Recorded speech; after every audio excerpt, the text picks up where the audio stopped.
How's everybody doing this morning? It's a beautiful day out there. You know, in the last couple of years when we had these events, it was a lot hotter, so at least we're blessed with some cooler weather. So Really? it should be an enjoyable day to play golf. This is an annual event that we do. We do a game time kickoff in the first of the year where we talk about the economy and what our expectations are for the markets in the first part of the year. And this is our halftime report. So we did it a little bit later than the midpoint of the year, which is the end of June, so things could cool down a little bit and you could enjoy the weather. But I want to make sure that I cover any topics today that you want me to talk about. But what I'm going to be doing is talking about what we've seen the first half of this year. And we all know it's been a lot different than we've seen in the past few years. What are some things that you'd like me to talk about that I make sure that I cover? Anybody has anything, please let me know, and I'll make sure to talk about it. Long-term effects of the Ukraine situation. Long-term effects of the Ukraine situation, okay? What else? Anybody else? What's that? China impact. Impacts from China, okay? Taxes. Taxes, okay? Yeah, they just passed the Inflation Reduction Act. When is that gonna kick in is what I want to know. When's it kicking in? Yeah, the Inflation Reduction Act. I know that they signed it into law. I think it takes effect, in the fourth quarter. They talk about the inflation. Oh, When's it gonna- This is immediate. Well, I'm afraid that anytime they label something like that, Yeah. you know, like the Patriot Act takes away freedom, the Inflation Opposite. Reduction Act increases inflation. Yeah. So whatever they name it, it's the opposite Yeah. of what it really does. Yeah, that's right. Yeah. What do you do with the extra money when you've invested plenty, enough? Okay, what do you do with it? You won't give it away. Okay. All right. Play more golf. Make sure to talk about that. Anything else? All right, well, if you think of anything, we'll make sure to bring it up. So, you know, this year started out, it seemed like when 2022 rolled around, that growth was good, corporate profits were strong. We were told that inflation was going to be transitory and minimal, right? And as the year has progressed, things have really unraveled, haven't they? Yeah. We've really seen a different year this year than we've seen in many, many decades for a couple different reasons. So what we thought in January, I remember the 20 leading economic indicators that we always look at, they were all really positive. There's only a few cautionary things like geopolitical risk, our political environment here in the U.S. is really negative. But everything else looked really good. Inflation was in check. Equity markets were slightly overvalued, but nothing to worry about. But then things started to unravel in February. We started to see inflation kicking in. Now, if you survey the average person, they are really, really concerned. All the metrics that we thought were going to be so strong in January don't look so strong now. And your average person is confused about what to do. And many people are really panicked when they look at their 401k statement and it was down over 20%, right? That's something to be concerned about for most people. And so we've seen that as concern is elevated, you know, people just don't know what to do. And so just to give an example of the level of concern, usually things slow down for us in the summer. Most of our clients are retirees, most of our prospects and new clients that we get in touch with, they usually come early in the year and late in the year. But in the summer, usually things slow down. Not so much this year. We did some public workshops, and usually we'll have 20 to 30 people over 2 nights. We had over 100 people sign up in our event at Props. So there's a heightened level of concern in the public about what's going on in the markets. And so that's what we've seen. The number one concern that I have, and also our clients and their friends and family, is inflation, right? Inflation is at a 40-year high. So who knows what causes inflation? Anybody? Too much money. That's right. Yeah, so there's really a couple things that can cause it, which I'm going to cover. But, you know, the money printing during the pandemic was certainly a huge factor. You know, all the different things that the government did to try to stimulate the economy, it just, unfortunately caused too much money to be available, and too many loans were made at low interest rates. So inflation is caused by an increase in the money supply. If we had an economy in this room, and we had 10 of these biscuits, and we only had, and they each cost $1 a piece, but then I decided to print another $10, now we have $20, but still only 10 biscuits. Each apple's gonna cost, each biscuit's gonna cost $2 instead of $1. When you increase the money supply, costs and prices go up. And they printed trillions of dollars during the pandemic. The worst thing was, Biden did one, a stimulus right when he took office, and things were already improving. So all of a sudden, there's a couple trillion more dollars out there, increased demand. So inflation now is at 8.6%. So that's the highest we've seen since 1981. That's the year before I was born. So I don't remember inflation being this high, right? So how long is it gonna last? That's what people wanna know. I think the Inflation Reduction Act's not gonna work. You know, they're just gonna hand out more money. I don't think they understand that that causes inflation. So I think inflation's here to stay for several years. And so we're gonna talk about what the impact of that is on stock, on equity and bond markets. Now the Federal Reserve was way behind the 8 ball on this. They said inflation was not gonna be a problem. They said that through the fourth quarter of last year. They said it through January. But they were totally 100% wrong. The people we trust with the value of our money got it wrong. Does that surprise y'all?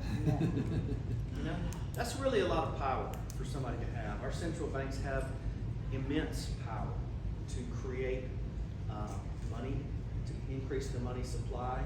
Their balance sheet, which they haven't even started to divest and sell off, which will probably cause more problems in the markets, it's huge.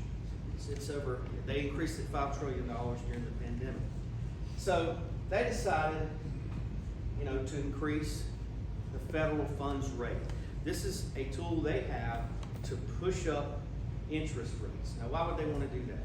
To slow down lending. They're specifically targeting home prices. Home prices have increased dramatically. The median home price today is around $440,000. Just 5 years ago, it was $221,000. So we've seen a huge increase in home prices. And so they're targeting those mortgages, and they have slowed down. The home prices are now in a recession. Home prices across the country are falling. They're down about 6% last month. So that's what they're targeting. They're trying to slow down the economy without stopping. And they do that by raising the federal funds rate. That's the rate that other banks can borrow money from them. So earlier in the year, it was at 0. Today it's at 2.5%. And they're going to continue to raise rates. What they're trying to do is raise interest rates, slow the economy without stopping. I don't think it's likely to happen. So, what are some other causes of inflation? Supply chain issues. We can't get the products into our country still that we need. This is a picture of the Los Angeles port here. You can see there's all these ships out there just parked. Some of them sit for weeks and months without being able to be unloaded. So there's real supply chain issues. They can't get people to work, right? Well, when you give people a lot of money, they tend to stay at home. Does that surprise anybody? It surprised the government, you know? So supply chain issues are still out there. Still out there. Anybody had any problems with supplies? You know, especially in construction, Car parts. car parts. Yeah, there's lots of delays in the car industry, automotive industry. Absolutely. Gotta get that kitty food. Also, consumer demand. You think about it, for almost 2 years, not in our part of the country, but in other parts of the country, people didn't leave their houses, right? So all of a sudden, there's all this demand. People want to get out and spend money, so it puts more pressure on the supply chains. That drives up prices more. It's kind of a perfect storm that we're seeing. So the demand is still strong right now, but it's likely that the high inflation, people paying more for food and energy, is going to slow down consumer demand. And that's when we'll enter into a recession. Ukraine situation. So the Russia-Ukraine situation caught a lot of people by surprise.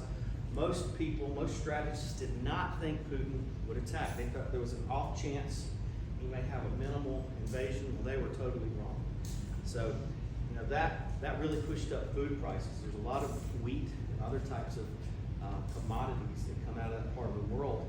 And those prices, what's that? Fertilizer. Really? Wow.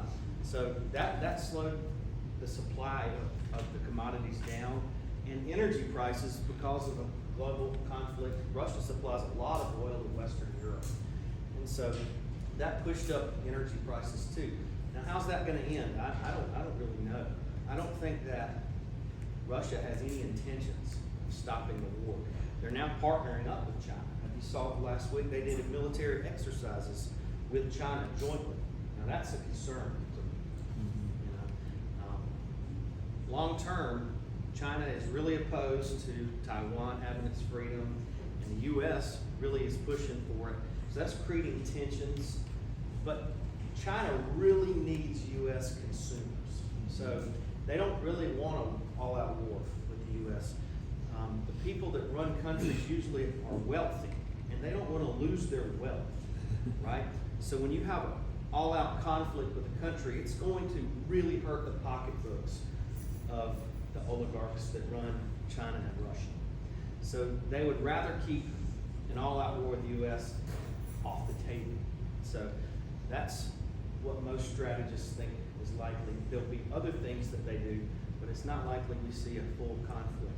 That would be detrimental to the whole global economy and hurt all the rich people. They don't want that. So it shouldn't surprise anybody that U.S. consumer confidence has dropped to an all-time low.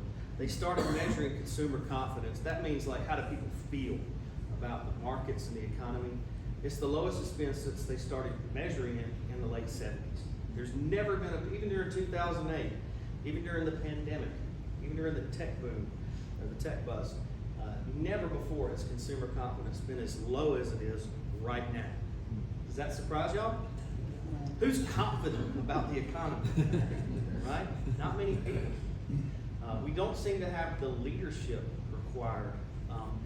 I don't think they understand economics, honestly. And so there's a reason that this is the case. So what does it mean? It means we've seen not only stock markets, but bond markets plummet this year. So we've kind of seen a perfect storm, something we hadn't seen in over 4 decades. So year to date, through June, the S&P was down 20%. Today it's down around 14, so it has recovered some. So we've seen every major index is negative. So that's a concern, right? It's the 6 months investors want to forget. It's the worst first 6 months of the year since 1962. That's pretty bad. So where do you go, right? If you invested in technology and growth stocks, you were down over 30% if you invested heavily in growth stocks. Because growth stocks really depend on low interest rates in order to expand. They don't pay out dividends to shareholders. And value stocks are typically favored during tough times. Growth stocks get dumped, and we've seen that. You own Google or Facebook or Microsoft. Any of those companies have just gotten crushed. Tesla, Netflix is down over 75% since last November. So anybody that has those in your portfolio, you're feeling a lot of pain right now. So all the indexes are down. So in the past, what investors have been able to do is buy bonds in bad times. But guess what? Bonds are down over 10% year to date. Because as interest rates have risen, bond values have fallen. And guess what? That happens every time. It's not a guess. When interest rates rise, bond values fall. So if you own bond funds in your portfolio, not individual municipal bonds or corporate bonds, but bond funds, you're going to continue to see losses. That's not going to stop. It's a guarantee. As interest rates rise, bond values will fall. So bonds have not been a good place to invest. So as what happens is as they raise the federal funds rate, that pushes up the treasury rates, what they call the risk-free rate, and that makes the prices fall, also for corporate bonds, and preferred stocks. So, the purpose of that is to lower mortgage rates. To raise mortgage rates. They want to raise up mortgage rates to slow down the housing market. So rates peaked right at 6% for a 30-year. Now they're at about 5.7% for a 30-year mortgage, right? Anybody bought a car since rates have gone up? Right. Now you're looking at about 5% for a car loan. So that will slow the economy down. Yep. So unfortunately, the bull market is dead, right? The bull market in bonds and stocks has ended. International stocks too have been hit. It's not just the U.S. The only index that's up year to date is the Latin American 40. Somehow they're squeaking out a positive return, but the rest of the world negative. Everything's negative. This is a guy we have to thank for it. His name is Jerome Powell. He's the head of the Federal Reserve. He's the smart guy back there pulling all the levers, making all the choices saying we aren't going to have inflation. Well, even he says that it's not likely we have a soft landing from this. He thinks, Now, he said earlier. oh yeah, now. Last year he said there was nothing to worry about. So the same guy that said that is now saying, well, we're in trouble, right? So other people feel so too. 75% of global economists say that it's likely we enter a recession next year. So do popular entertainers like Cardi B. Whoever that is. She says, when y'all think they're going to announce that we're going into a recession, right? So most people feel before the second half of next year that we're going into a recession. It feels like we're in one now, but inflation is tied to the unemployment rate. And the unemployment rate is strong. It's low, It's only at about 3.5%. They added 372,000 jobs in June. They continue to add new jobs each month. And so unemployment is still low. So you are not going to see a recession be called in the U.S. until the unemployment rate gets higher. It's much too low to call a recession. So what's going to cause that is if inflation stays elevated like it is at 8.6%, we're going to see consumer demand slow down for products, for big ticket items. Housing markets are likely to go into a recession. The automotive industry as well. And people just can't afford to spend on luxury items when they're paying everything for energy and food prices, right? And that's where you're going to see employers start to lay off employees. Unemployment rate will rise. Most people think this is going to happen next year. So in the last 3 recessions that we had, the S&P 500 dropped 35% on average. Right now it's only down 14%. So that means it can go 20% down from where we're at right now if you look at the last 3 recessions. This is important because you can be proactive, right? You can do things to prevent a 35% loss to your portfolio. And that's what we make sure that we do for our clients, right? First of all, we don't put everything in the market. We don't own bond funds. We own value stocks of dividend-paying companies. We don't own growth stocks. We're sitting on 25% cash, 10% gold right now in anticipation of a recession. It's better to buy in at the bottom of the market than when the market's up. So what do we do, right? Well, the last 4 times the market was down 15% or more, the market rallied the second half of the year and actually ended up in positive territory. We're seeing right now some of the losses are coming off. We're seeing some gains, but who knows what to do? Because since 1957, there have been about a 20% loss the second half of the year, even after the first half losses. So it doesn't always end up positive. This shows annual returns and what they call intra-year declines in the market. So if the market drops an average of 14%, the average annual return was positive 32 out of 42 years. So just because the market drops doesn't mean it's gonna stay down the second half of the year. Many times, markets do recover. So it's a mixed bag.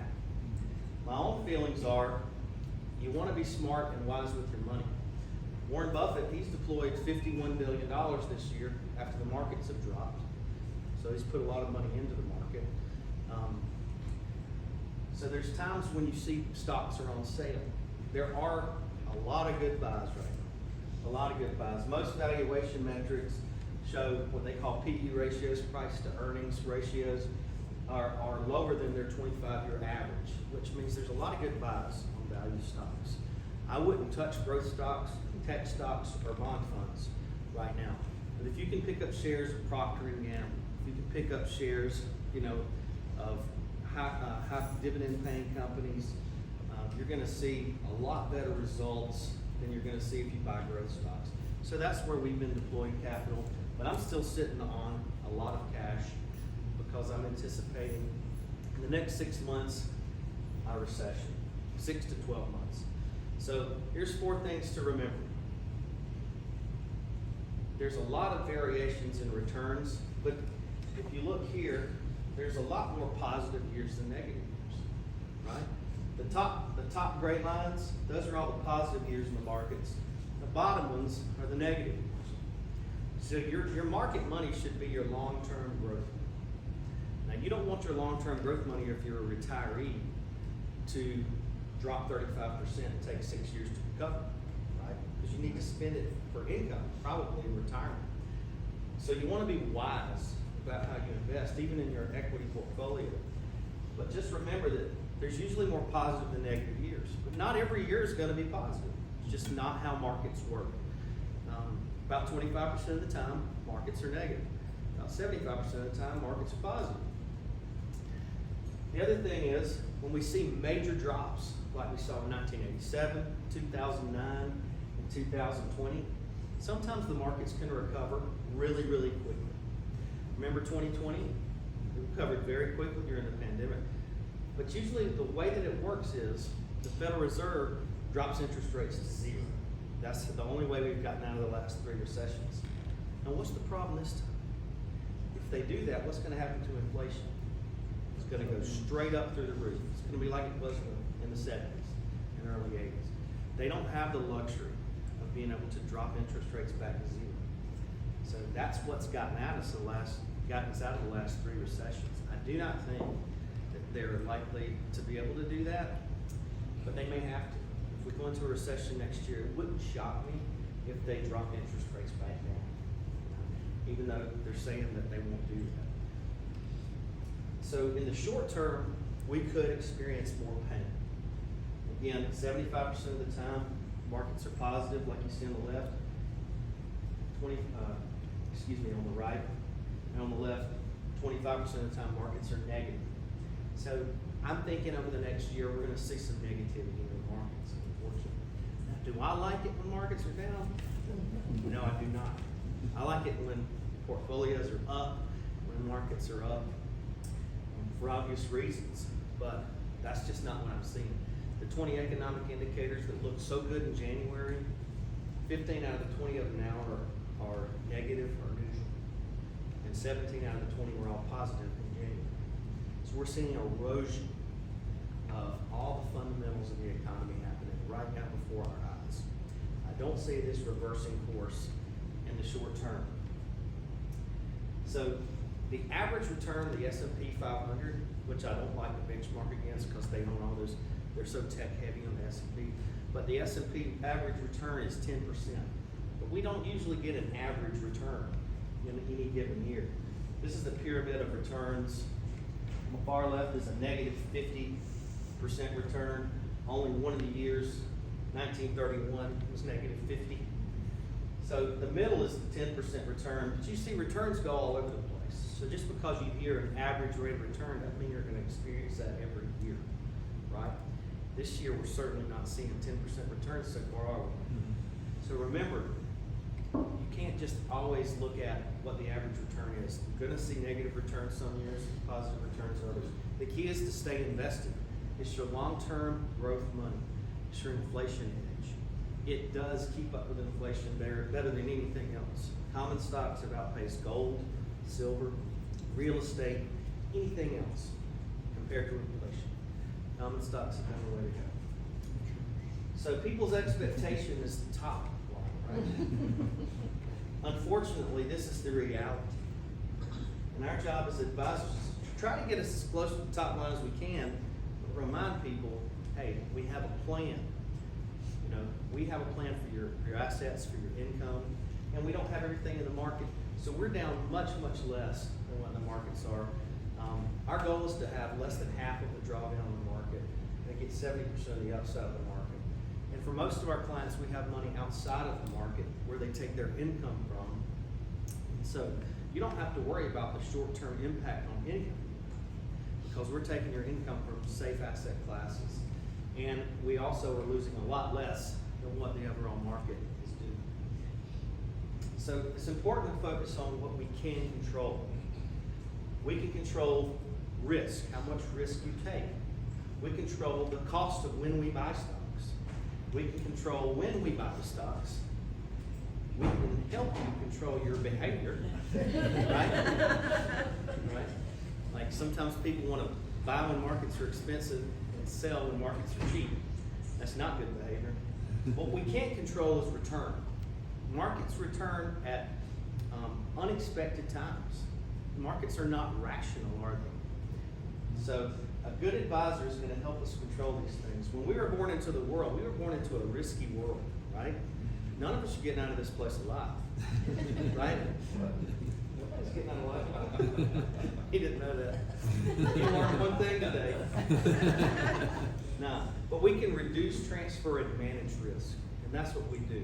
We help you reduce your risk, transfer it away from you onto other things, and manage the risk as well. So just keep that in mind, right? We want returns to be high, but it's not going to happen every year. When we're seeing every asset class except for energy negative for the year, you're not going to see positive returns. It's just unfortunate, but that's how the world is. So I had one other question. How do you invest money when you already have a lot of money in the market, right? Well, it depends on your individual situation. So if somebody wants safe investments right now that aren't bonds, we're seeing high interest rates on short-term CD-like investments. Like 3 years, we can get you 3.95% guaranteed contractually. So there are investments out there that aren't in the market that can give you higher than normal yield that aren't bonds. And we do believe in having some assets outside of the market. Does anybody have any other questions before we wrap up and play some golf? So kind of cover what the different impacts China's gonna have. Their economy is Yeah. in the twos. Yeah, I touched on it, but yeah. So China, I think, you know, we buy a lot of products from China. They rely on our demand, and we rely on their supply of a lot of products. I think that's a mistake. I think we should manufacture more products here. We are going to start doing that with microchips, and that's a crucial part of our economy now. Computer chips, they're indispensable for our economy. We have them in everything from cell phones to automobiles. I don't think China's recession is going to have a huge impact on U.S. markets because our financial system doesn't have a lot of ties to Chinese demand for products. It does to some degree, but we don't have an interconnected financial system. Another thing that I feel better about today than we saw in 2008 is all banks are stress tested. What made the 2008 recession so bad was our financial system literally collapsed, right? Lehman Brothers failed, AIG failed, major banks were going bankrupt, over 3,000 banks went out of business. Today, the major banks they cannot pay a dividend to their shareholders unless they meet the metrics of the Federal Reserve. Wells Fargo, for 2 quarters in a row last year, could not pay a dividend to their shareholders because they didn't meet the stress test qualifications. So I don't think, even in a deep recession, we're going to see a failure in the financial system. Hey, but you know what? Sometimes people are wrong. It's certainly possible.